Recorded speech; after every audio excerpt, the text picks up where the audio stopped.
بسم اللہ الرحمن الرحیم۔ 5 بڑی خبروں کے ساتھ میں ہوں شمشاد مانگٹ۔ ناظرین، یہ جو 5 بڑی خبریں ہیں ان میں ایک تو بڑی خبر یہ ہے کہ بجلی سپلائی کا جو ٹھیکہ ہے اب سیٹوں کے پاس جانا لگا ہے 4 بڑے شہروں میں۔ ابتدائی طور پہ اس پہ بات کریں گے، پھر اس کے علاوہ جو پاکستان میں امن مذاکرات کا دوسرا دور چلنے والا ہے، اس میں دنیا کے طاقتور ترین لوگ آنے والے ہیں، اور تھوڑا تھوڑا دل میں چلنے لگا ہے ترکی کے صدر جناب طیب اردوان کا کہ اگلے مذاکرات جو ہیں وہ ترکی میں ہوں، اس پہ بھی بات کریں گے۔ پھر اس کے علاوہ ناظرین جو باردانہ ہے، چونکہ گندم کی کٹائی کا کام شروع ہے، پنجاب میں اب عروج پہ ہے کام، اور پنجاب حکومت نے 6 ارب روپے مفت باردانہ جو کسانوں کو دینے کا اعلان کیا ہے، اس پہ بھی بات کریں گے کہ یہ باردانہ ہے یا باردانہ ہے، اس کا کسانوں کو کوئی فائدہ بھی پہنچ رہا ہے یا نہیں پہنچ رہا ہے، اس پہ بھی بات کریں گے۔ پھر اس کے علاوہ ناظرین سلمان اکرم راجہ صاحب جو ہیں انہوں نے ایک بار پھر اپنی پارٹی پی ٹی آئی سے بغاوت کر دیا، اور انہوں نے کھل کھلا کے کہا ہے کہ وہ علیمہ خانم صاحبہ کی ڈکٹیشن کو نہیں مانیں گے۔ اس پہ بھی ذرا تفصیل کے ساتھ بات کریں گے، چونکہ انہوں نے کہا ہے کہ حقیقی آزادی کے لیے ٹرک پہ بیٹھ کے کسی شہر پہ حملہ آور ہونے سے حقیقی آزادی نہیں ملتی، بلکہ یہ تو حقیقی بیوقوفی ہے۔ پھر اس کے علاوہ ناظرین ایک اور 5ویں جو بڑی خبر ہے وہ اس پہ بھی بات کریں گے کہ پنجاب کی 7000 یونین کونسلوں میں سیف سٹی کیمرے لگانے کا فیصلہ کیا گیا ہے۔ فیصلہ تو بڑا زبردست ہے، لیکن ہوگا کیا، اس پہ بھی بات کرتے ہیں۔ لیکن سب سے پہلے ناظرین جو 3 بڑے شہر جو ہیں وہ سیٹھوں کے حوالے کرنے کا فیصلہ کیا گیا ہے۔ لوڈ شیڈنگ نے تو ویسے کڑاکے نکال دیے ہیں پورے پاکستان میں، اسلام آباد میں بھی مسلسل لوڈ شیڈنگ ہو رہی ہے، لیکن اتنی لوڈ شیڈنگ نہیں ہو رہی جتنی پنجاب میں ہو رہی ہے۔ کچھ شہروں میں تو بتایا جا رہا ہے پنجاب کے اور خیبر پختونخوا کے 16 گھنٹے جو ہے وہ لوڈ شیڈنگ ہو رہی ہے، لیکن اسلام آباد میں 3 سے 4 گھنٹے یہ لوڈ شیڈنگ ہو رہی ہے۔ اور اب پاور ڈویژن نے یہ فیصلہ کیا ہے کہ اسلام آباد الیکٹرک سپلائی کمپنی، فیصل آباد الیکٹرک سپلائی کمپنی اور گوجرانوالا الیکٹرک سپلائی کمپنی جو ہے اس کو پرائیویٹائز کر دیا جائے گا، اس کو سیٹھوں کو ہاتھ بیچ دیا جائے گا، بالکل اسی طرح جس طرح ہماری جو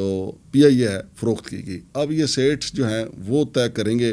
آیا وہ پی ٹی وی والا کھاتا اس میں رکھیں گے یا نہیں، چونکہ پی ٹی وی کو بھی تو ہم عوام ہی چلاتے ہیں نا، کہ اس میں بجلی کے بل میں اس کے اخراجات لگ کے آتے ہیں، لیکن وہ اس میں کچھ فائدے بھی ہوں گے کچھ نقصان بھی ہوگا، زیادہ تر تو پبلک کو برڈن بھی کافی بڑھے گا۔ ویسے تو موجودہ حکومت نے یا ہر حکومت نے بھی مہنگائی کرنے میں کوئی کسر نہیں چھوڑی، لیکن موجودہ حکومت کسی نہ کسی طریقے سے، یہ موجودہ حکومت یا سرکار جو ہے جو بھی ہو، وہ کچھ نہ کچھ سبسڈی دے کے عوام کو پھر بھی کوئی طفل تسلی دے دیتی ہے، لیکن سیٹ تو پھر اپنے طریقے سے چلائیں گے، اور سیٹ کو اگر منافع نہیں ہوگا تو پھر وہ میرا نہیں خیال کہ اس طرح چلائیں گے، اور وہ بجلی چوری کو فوری طور پر روکنے کی کوشش کریں گے۔ ابتدائی طور پہ یہ 3 بڑے شہر، اس کا تجربہ جو اسلام آباد، فیصل آباد اور گوجرانوالا میں کرنے کا فیصلہ کیا گیا۔ پھر ناظرین اپریل کے تیسرے ہفتے میں، یعنی اگلے ہفتے سے یہاں پہ اسلام آباد میں یہ مذاکرات شروع ہونے کا کبھی امکان ہے۔ ڈونلڈ ٹرمپ بھی بہت خوش دکھائی دیتے ہیں، اور ایران والے بھی بہت خوش دکھائی دیتے ہیں، ہمارے ایرانی بھائی، اور ایران کی فتح کے چرچے امریکہ میں ہیلری کلنٹن جو ہیں جنہوں نے ڈونلڈ ٹرمپ کے مقابلے میں ایک الیکشن بھی لڑا تھا، ان کا یہ کہنا ہے کہ جو اس وقت جو پوزیشن ہے مذاکرات کے دوران، امریکہ کی پوزیشن ایران کے سامنے کمزور ہے، یعنی ایران فاتح ہے۔ پھر اس کے علاوہ جو اٹلی کی وزیر اعظم ہیں وہ بھی گرجی برسی ہیں، جس کے جواب میں ڈونلڈ ٹرمپ نے بھی ان پہ تنقید کی ہے، لیکن انہوں نے بھی اپنا ووٹ جو ہے ایران کے پلڑے میں ڈالا ہے۔ پھر اس کے ساتھ ساتھ جو ہے وہ پوپ لیو جو ہیں وہ تو بالکل ٹرمپ کو آڑے ہاتھوں لے رہے ہیں، اور ٹرمپ نے تو یہاں تک کہہ دیا کہ اگر میں صدر نہ ہوتا تو آپ پوپ ہی نہ ہوتے۔ بہرحال پوری دنیا جو ہے وہ اس وقت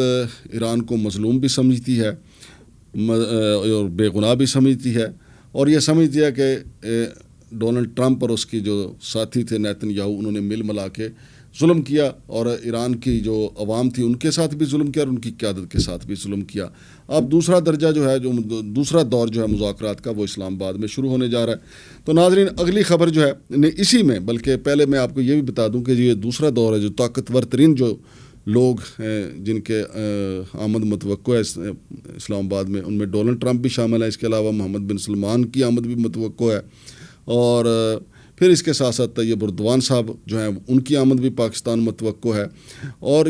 ڈونلڈ ٹرمپ جو ہیں وہ کہہ رہے ہیں کہ چین کے ساتھ تو ہماری دوستی ہے، جب میں چین جاؤں گا وہ مجھے جپی ڈال کے ملیں گے، تو آپ تو بھائی جان جب ایران بھی جائیں گے صلح ہونے کے بعد تو ایران والے بھی آپ کو جفی ڈال کے ملیں گے، حالانکہ آپ نے ظلم کیا ہے. تو جب آپ کسی کے مہمان ہوتے ہیں، حالانکہ ڈونلڈ ٹرمپ کا یہ جو دورہ تھا وہ مارچ میں ہونا تھا چین کا، لیکن پھر جو حالات پیدا ہوئے اس کی وجہ سے وہ نہیں جا سکے. لیکن اب ان کا کہنا ہے کہ شی پینگ کے ساتھ ان کی بڑی یارانہ ہے اور چین نے جو ہے وہ بھی ہاتھ بڑھایا ہے. حالانکہ کل تک جو ہے چند روز پہلے بھی بلکہ ڈونلڈ ٹرمپ نے چین کو اچھی خاصی دھمکیاں بھی لگائی تھیں. اور پھر ناظرین اس کے ساتھ ساتھ ہو سکتا ہے کہ چین سے بھی اور روس سے بھی کوئی طاقتور شخصیت پاکستان تشریف لائے. لیکن ترکی جو ہے طیب اردوان صاحب کی پاکستان آمد بھی متوقع ہے، لیکن وہ کہتے ہیں ان کا دل مچل رہا ہے کہ یہ مذاکرات جو ہیں وہ ترکی میں ہوں. لیکن ڈونلڈ ٹرمپ اور ایران نے کہا ہے کہ پاکستان ہی ٹھیک ہے، اور پاکستان نے جو پہلے دور جو تھا وہ بڑا زبردست طریقے سے مینج کیا، بڑی زبردست مہمان نوازی کی، تو اس لیے پاکستان ہی ٹھیک ہے. اور اب اس کے ساتھ ساتھ ہی دوسرے دور کے اعلان ہونے کے ساتھ ساتھ ہی انڈیا میں پھر صف ماتم بچ گئی ہے. ان کو پتہ نہیں کیا مروڑ پڑنے شروع ہو جاتے ہیں، اس لیے وہ خاموش تھے، چونکہ ان کو پتہ تھا کہ مذاکرات جو پہلے دن جو جے ڈی وینس جب یہاں سے گئے تھے تو ان کو پتہ تھا کہ مذاکرات ختم نہیں ہوئے، مذاکرات جاری رہیں گے.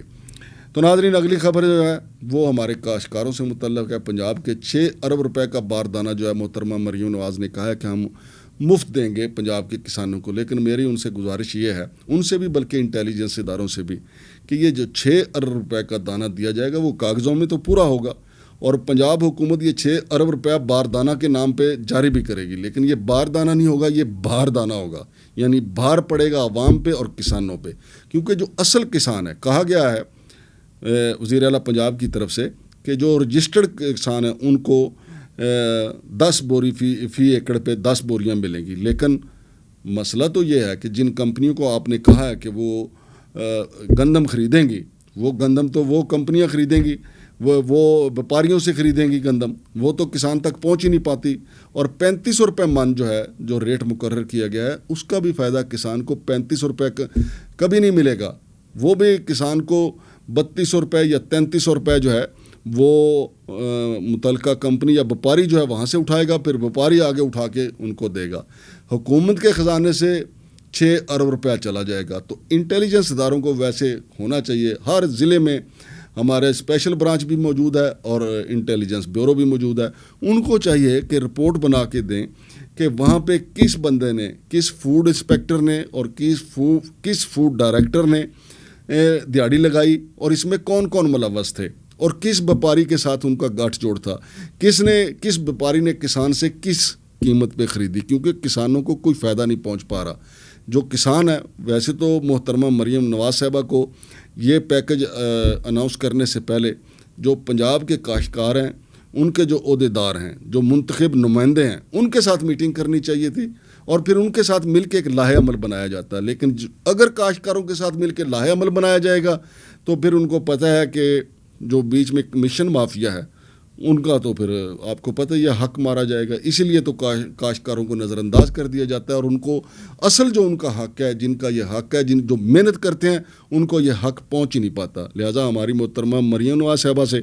گزارش ہے، یہ 6 ارب روپے کا باردانہ جو ہے یہ کسانوں کے اوپر بھار نہ بنائیں، اور یہ دانے جو ہیں کوشش کریں اس کے زیادہ سے زیادہ دانے جو ہیں وہ کسانوں کو ہی ملیں. باقی لوگ تو دیکھیں شہروں کے لوگ جو ہیں روٹی وہ 20-30 روپے 50 روپے تک خرید کے کھا رہے ہیں. تو آپ کو چاہیے کہ کاشتکاروں کو بھی اعتماد ملے. پھر جو انٹیلیجنس ادارے ہیں ہر ضلع کے تحصیل لیول تک سب سے رپورٹ لیں کہ کس فوڈ ڈپارٹمنٹ کے کس اہلکار نے کس کے ساتھ مل کے کتنی دیہڑی لگائی ہے. کاشتکاروں کو بھی اعتماد ملے، بلکہ کاشتکاروں کو براہ راست جو ہے وہ وزیر اعلیٰ پنجاب کو یا متعلقہ وزیر کو آگاہ کرنا چاہیے کہ کس ضلع میں کیا واردات ہو رہی ہے. پنجاب بہت بڑا ہے، پنجاب سب سے بڑا صوبہ ہے پاکستان کا، اور سب سے زیادہ گندم بھی یہیں پہ کاشت ہوتی ہے، اور یہیں پہ زیادہ وارداتیں بھی ہوتی ہیں، اور اسی طرح سندھ میں بھی پتہ چلنا چاہیے. پھر ناظرین اگلی خبر جو ہے یہ بھی بڑی یہ پولیٹیکل خبر ہے. اس میں سلمان اکرم راجہ صاحب جو ہیں انہوں نے ایک بار پھر جو ہے پارٹی سے بغاوت کرنے کا اعلان کیا. انہوں نے کہا ہے کہ جو محترمہ علیمہ خانم صاحب ہے وہ ان کی ڈکٹیشن کو نہیں مانیں گے، ان کو سیاسی سوجھ بوجھ نہیں ہے. یہ جناب سلمان اکرم راجہ صاحب نے کہا ہے. اس پہ کچھ لوگوں کا خیال ہے کہ وہ سیف پیسے چاہتے ہیں، کیونکہ ان کی وکالت کا ٹائم جو ہے وہ زیادہ تر پارٹی کے فری کیسز لڑنے میں صرف ہوتا ہے، اور ان کی توانائیاں جو ہیں وہ پارٹی کے جو سرگرمیاں ہیں، پارٹی کے لیے جو پریس کانفرنس کی جاتی ہیں، پارٹی کے لیے جو میٹنگز ہوتی ہیں اس کے لیے ہوتی ہیں۔ اور انہوں نے اپنے یہ جو میڈیا سے ٹاک کرتے ہوئے انہوں نے کہا کہ محترمہ علیمہ خانم کا وہ بے حد احترام کرتے ہیں، لیکن ان کو سیاسی سوجھ بوجھ نہیں ہے، اور یہ ہو نہیں سکتا کہ انقلاب جو ہے بٹن دبا کے آپ کر دیں۔ ہر ہفتے اپنے 40-50 ورکر جو ہیں جیل میں بھجوانا کوئی عقل مندی نہیں ہے۔ انہوں نے یہ کہا، یہ بڑی خطرناک بات ویسے پی ٹی آئی کے حوالے سے انہوں نے کہا کہ حقیقی آزادی یہ نہیں ہے کہ ٹرک پہ بیٹھ کے چند ہزار لوگ جو ہیں وہ کسی شہر کا رخ کر لیں۔ اسلام آباد کا نام نہیں لیا انہوں نے کہ کسی شہر کا رخ کر لیں اور حقیقی آزادی مل جائے گی۔ انہوں نے کہا کہ یہ حقیقی بے وقوفی تو ہو سکتی ہے، حقیقی آزادی نہیں ہو سکتی۔ تو